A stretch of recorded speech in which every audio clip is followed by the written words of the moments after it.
What's up guys, Kale here and welcome back to another episode of How to Rip. Today I'm going to go with the new format again. I'm going to take a bunch of footage from my surf coaching and I'm going to analyze it and give you guys some, more appropriate examples of some mistakes that we go through and analyze everything so that you guys can learn from it and surf better. Okay, so the first thing I want to talk about is back and bottom turns.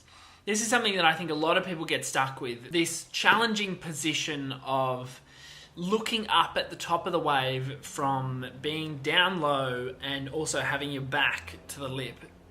It can be a little bit difficult, but I think the main mistake that people make is that they stay too straight. Their legs are just too straight and they don't bend enough. And I think there's a lot of misconceptions here with when you say you need to bend your legs. A lot of people just sort of bend their body and hunch their body over. When if you look at an appropriate backhand bottom turn, the upper body is actually really strong, and we still see that nice strong banana shape in the back.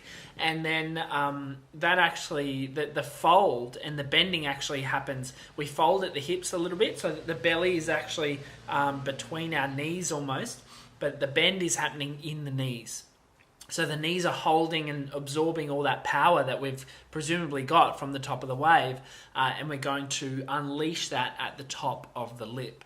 If we actually look at a more appropriate bottom turn here, we see that this is actually me. As I'm going into this bottom turn, I'm opening up that front arm. So you can see the front arm actually, the front palm flipping, because biomechanically that actually helps to lift and open up this whole front chest area, and that's going to allow the shoulder girdle to rotate, and then the head is going to be able to look further up to the lip to actually perform that turn.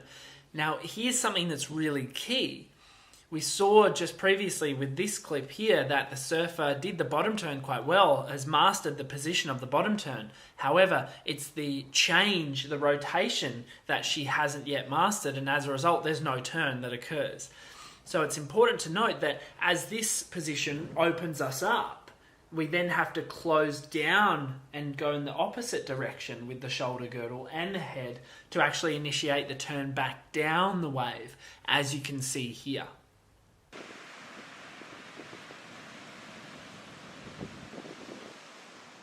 It's getting comfortable in these potentially uncomfortable situations and making it feel normal that's going to really allow us to progress in this way. Skateboarding is a really good one to help with this. I find that using the right boards, you can open up and practice over and over again until kinesthetically it actually feels quite right to be able to do those backside bottom turns. But I think it is like a normal stumbling point for a lot of people. That's what I want to point out, is that this is normal for someone to struggle with. I still struggle with it. I think one of the biggest game-changing moments for me was when I was talking to a pro surfer in San Diego, and he said a backside bottom turn, you want to almost feel like you're sitting in a chair.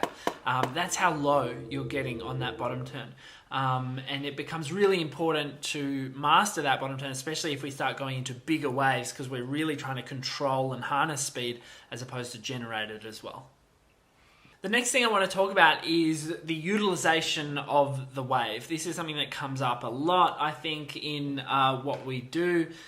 This is the phenomenon known as surfing out of the power zone. If we look at what a lot of beginner to intermediate surfers do, is they'll take off and they'll keep their board in that lower portion of the wave. Let's break the wave up into thirds. What we really want is for the surfer to actually be moving between all the thirds. I don't even know how to say that properly.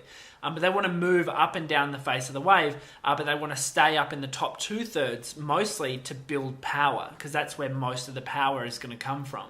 Now, fair enough, if you're on a really steep wave, it's a lot of power, you might be able to spend a little bit more time than normal in that lower third of the wave, because you'll have enough speed to penetrate through it and back up to the top of the lip. But as we can see here, it's actually quite a limiting place to be on the wave. It really slows us down. We saw some slight corrections here, and the cue for this particular surfer was to, as soon as you take off, look to the lip. Because as we've talked about before, your eyes determine where you go on a wave. When you look to the top of the lip as soon as you take off, and in fact, I actually say that as you're paddling in, you should be looking to the top of the lip. But I didn't want to overburden the surfer either. I just said as soon as you pop up, look to the top of the wave, look to the lip, and make your movements get you there. And what I found was that there was a good adjustment, and we saw some nice sort of smoother surfing. I dare say if this surfer had got like another good wave, it would have been a totally different story. Utilizing the entire wave is something that's really attractive to watch. If we look at my friend Nick here, who's been in a How to Rip video before, you can see he really overemphasizes that movement and really uses the wave to its absolute maximum. I mean, if you look at that drive up and down, just really maximizing what you can get out of a 1 foot wave. We see it here as well. I start off with a bit of a big cut back there, and then sort of moved from that bottom part of the wave after a slight adjustment there straight up into another turn. So essentially what we're doing is building up our power points at the top of the wave, then we're adjusting our line in order to approach the top of the wave like this with a more vertical and radical line. And this ends up being a pretty nice wave.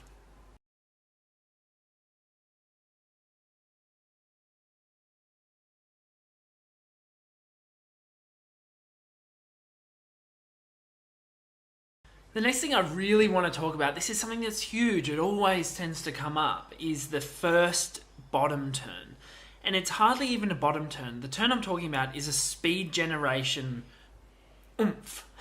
I don't even know what to call it, because it's kind of like an urging forward movement that we tend to do when we don't have enough inherent power built into the wave. So unless we're surfing like a 4 foot hollow sort of wave that gives us enough speed to actually just unload without any sort of speed generation movements, this turn is going to be really important.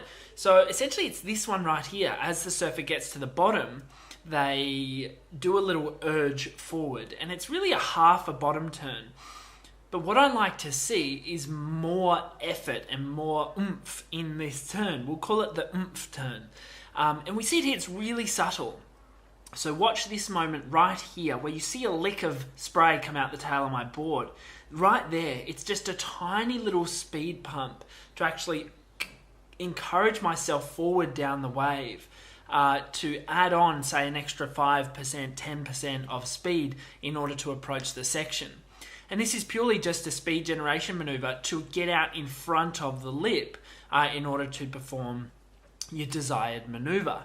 What I would like to see is that actually occurring for this surfer here, who took off in a really nice spot, but didn't undercapitalize on this section because that little oomph turn was not enough to actually get her out in front of the lip, in front of the white water, onto the face in order to explode that power into a big turn.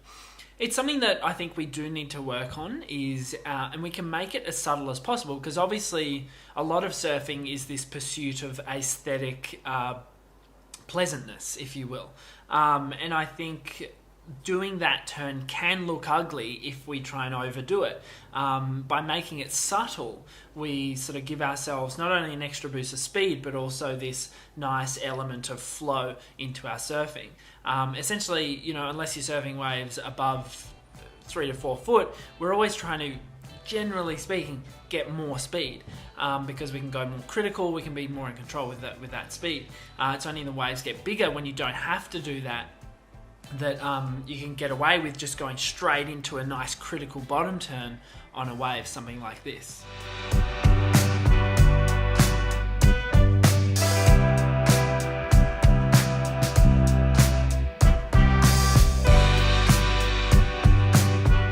So there we you go. I hope that helped you guys out. There's so much more I can cover in this sort of series. I was thinking actually, I did some coaching up on the Gold Coast, as in I got coached by an elite coach up there, and I was thinking about using that footage to actually analyze my own surfing, because there are so many things I can pick out my own surfing as well that are not quite up to scratch, and I'd love to work on. So perhaps I'll do that in the next episode. Let me know what you